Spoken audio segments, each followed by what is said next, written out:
If you can nail these 3 key things, people will be instantly and deeply captivated by your music, and you'll be well on your way to a career as a hit songwriter. What's up, guys? My name is Konner, and in this video, I'm going to take my last 25 years of songwriting experience and distill it down into a 3-step system that I would follow if I were starting over from scratch as a songwriter today. When I first started writing songs as a kid, I felt like songwriting was this mysterious, impenetrable craft, and that writing good songs was mostly a matter of luck and inspiration striking at the right time. But after a quarter of a century and literally thousands of songs, I now know that this is not the case. There are certain principles that, if you follow them, will skyrocket your songwriting output and drastically increase the average quality of your work. I call this system the sustainable songwriting system because it's the most effective way to create captivating songs that people will love consistently without fail, whether or not you're feeling inspired to write. Over my last nearly 6 years of teaching songwriting professionally, I've taught this system to dozens of students at all ages and skill levels. You don't need to be an expert to apply this framework. I've had students as young as 6 years old write amazing songs using this system. It works for songwriters at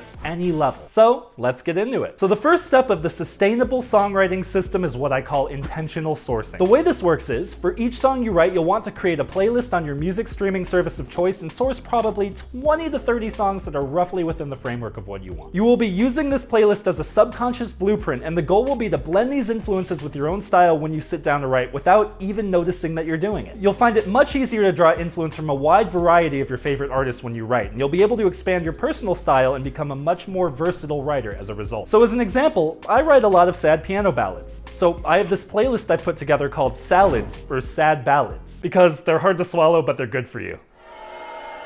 As you can see, I've been curating this playlist for many years, so I have a lot more than 20 or 30 songs. Specifically, I have 506. But every time I hear a song that I think fits my sad ballad style, or is a song that I want to include in my list of influences, I'll add it to this playlist. So you'll make the playlist, and then when you sit down to write, what you'll want to do is listen to about 20 minutes worth of your playlist. That's about 5 or 6 songs. That's it.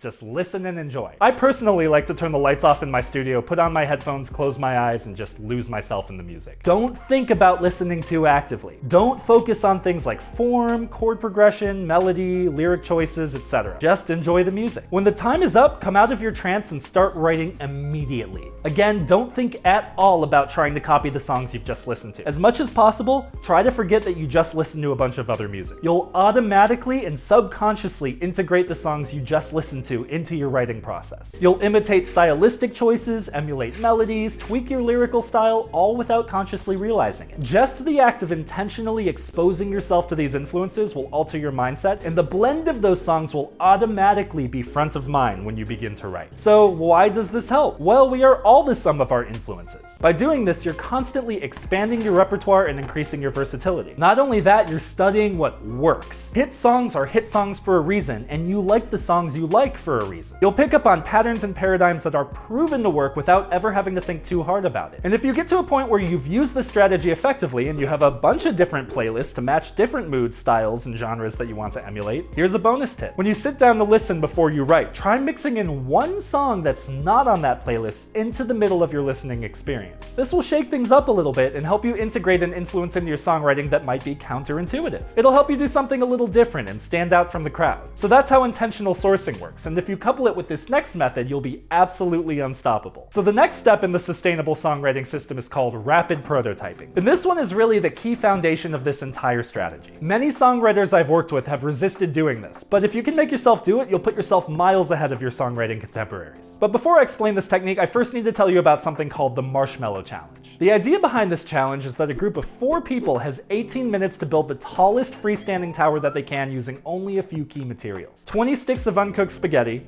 1 yard of string, 1 yard of tape, and a marshmallow. For the tower's height to count, the marshmallow has to be placed at the very top of the tower. So, a designer named Peter Skillman has conducted this experiment many times with many different groups of people, and the group that consistently does the best is a bit surprising. And among the best are recent graduates of kindergarten.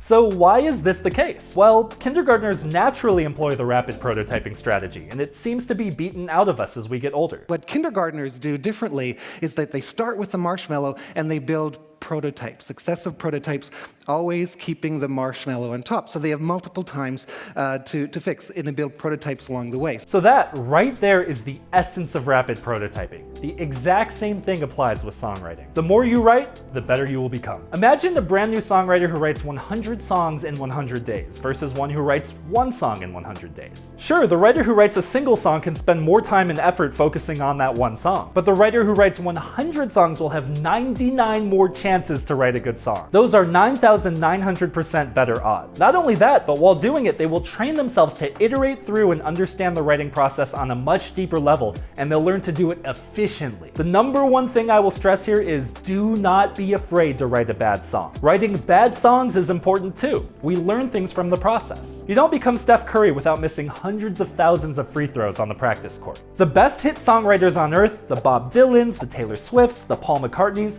they've all written 10 times as many bad songs as they have good ones, if not more. You just don't hear those because they don't release them. But they're great songwriters in large part because they're the most willing to write terrible songs. Their willingness to write 1,000 bad songs is the only reason they've written the few select hits that you know and love. And remember, in the same way, nobody ever has to hear your bad songs. You don't have to release anything other than your greatest hits. So how do you best employ this strategy? Well, what I would recommend is to do what our hypothetical songwriter from earlier did. Try to write a song every day for 100 days. You might say, Konner, that's impossible. Nobody has that kind of time or creative energy. But you can do this if you focus on quantity over quality. The content of the song does not matter as long as you have a verse, chorus, bridge, and chorus. If your song has those sections, it counts. I'll give you an example. The following is a 27-second long song that checks those boxes. Here's some words to make up a verse.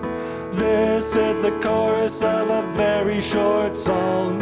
Don't stop watching, please, I need their attention. This is the chorus of a very short song. Now we're at a simple bridge. This is the chorus of a very short song.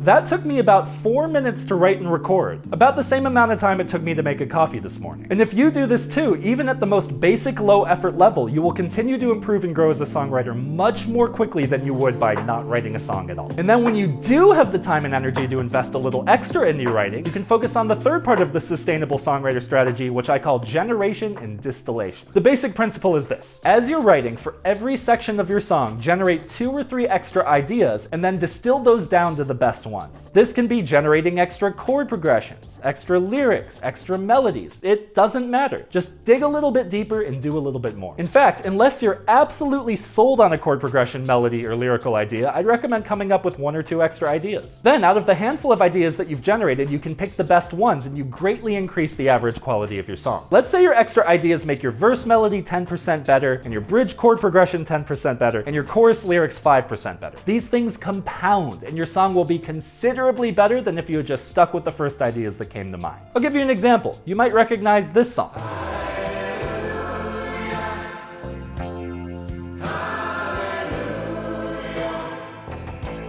That song was composed by the iconic Canadian songwriter Leonard Cohen. Now, what most people don't know is that he wrote 150 verses for this song and then distilled those down into the 4 verses that we know and love. That's 3,650% more work than he had to do. However, if he just left the song as the first couple ideas that came to mind and didn't dig as deep as he did, the song may never have broken through, and the creators of Shrek would have had to find another sad song to use in the soundtrack. What a tragedy that would have been, can you imagine? So you don't need to go as extreme as Leonard Cohen did, but on a day when you're feeling good and you're confident in your idea and you have a little bit of extra time, don't be afraid to go the extra mile. That little bit of extra creative work might be what pushes your song from collecting dust on your hard drive to a global #1 hit. So that right there is the sustainable songwriting system. All of these tips are things I really wish I knew when I was first starting out. By using intentional sourcing to incorporate your favorite influences into your writing style, rapid prototyping to churn out song after song and get a feel for the flow of the songwriting process, and generation and distillation to increase the pool of potentially great ideas you have for each song, you'll find yourself leveling up your writing unbelievably quickly and taking your songwriting to new heights that you could never have even dreamed.